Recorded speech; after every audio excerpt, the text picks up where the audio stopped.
Welcome for another episode of MANOVAAC in conversation with Guruji Naushir. What is the role of Mahavatar Babaji on planet Earth? Yeah. Can you describe his work and his mission? Yes. Um I think the best analogy I could give of Babaji's role and his work is like he is the spiritual prime minister of this planet. So, just like the prime minister has to oversee so many things, so many aspects of a country's activities and life, he oversees a lot of these activities. So whether it's spiritual development, whether it's natural situations, whether it's the progress and development of a country, though he's more, I think, focused on our country in India, uh, the entire planet is really his concern, you know, and he works through a large network of people. So just like I'm one person that he works through, there are many others that he works through, many gurus he works through. He's initiated many gurus. So he works through that kind of a network of gurus. And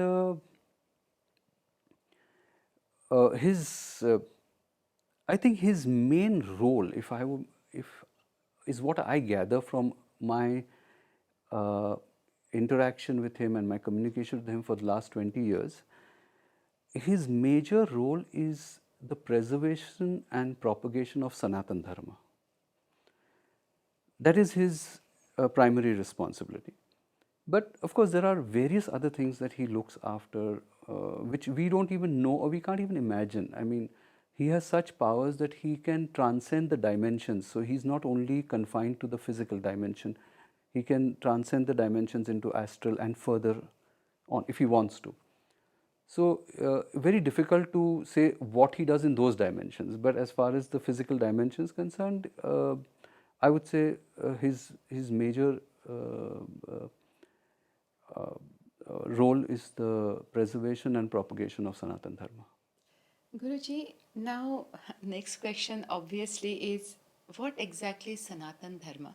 Is it Hinduism? It is sometimes can be confused as Hinduism. Is it a religion?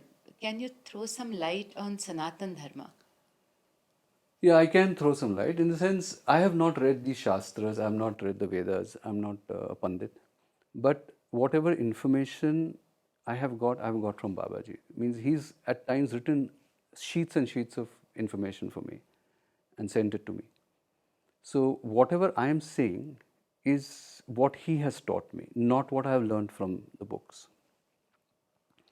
Now, according to me, and according to my perception of what he's taught me, Sanatan Dharma is not Hinduism per se. Hinduism, firstly, is not a religion, it's a way of life. And uh, Hinduism has adopted Sanatan Dharma in totality. Okay. Now, what exactly is Sanatan Dharma? I would say it is the universal code of conduct, meaning it specifies how a human being who is in physical form by the accident of birth, what is that human being supposed to do?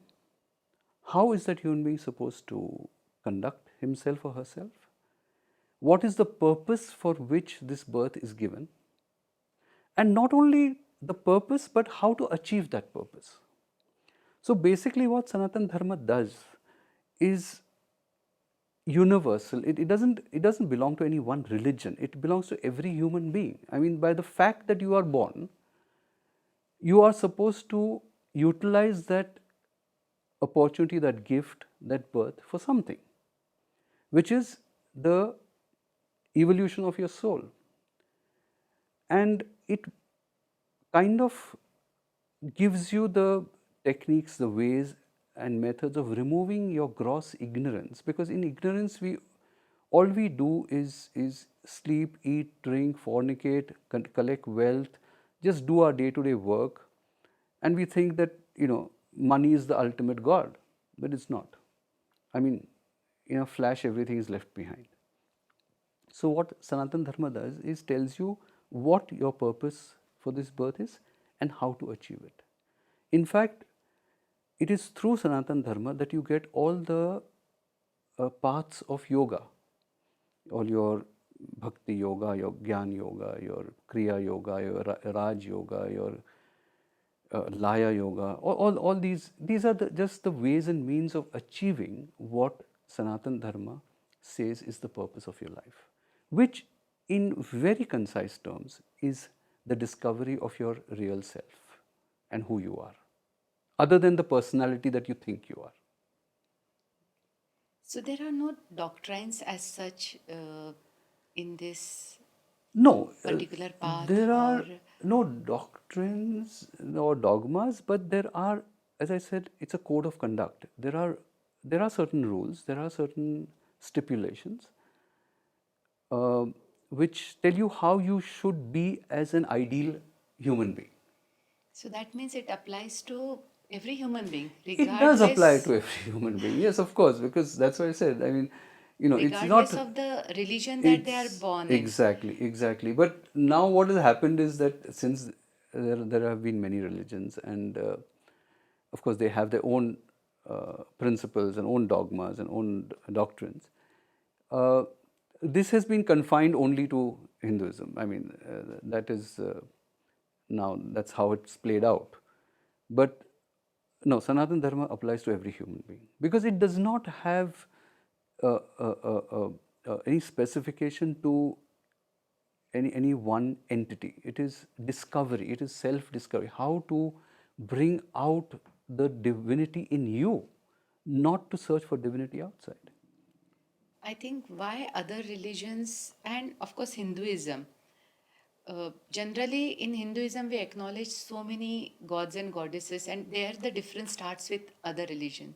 So, does Sanatan Dharma includes or excludes, or how it is? It can be applicable to everyone. Well, in a way, Sanatana Dharma, if you go into the really depth of it, you will find that it is completely about discovering divinity in whatever form you want within yourself. So, if you are a Shiva worshipper, ultimately you have to find Shiva in your heart. If you are a Ganesha worshipper, then he should be in your heart, or for that matter, any other god or goddess. Yes, they do have outer manifestations, outer forms, but that is only for a certain To purpose begin with. to begin with, or to build up a certain kind of tempo. But at the end of it, you have to find divinity within yourself.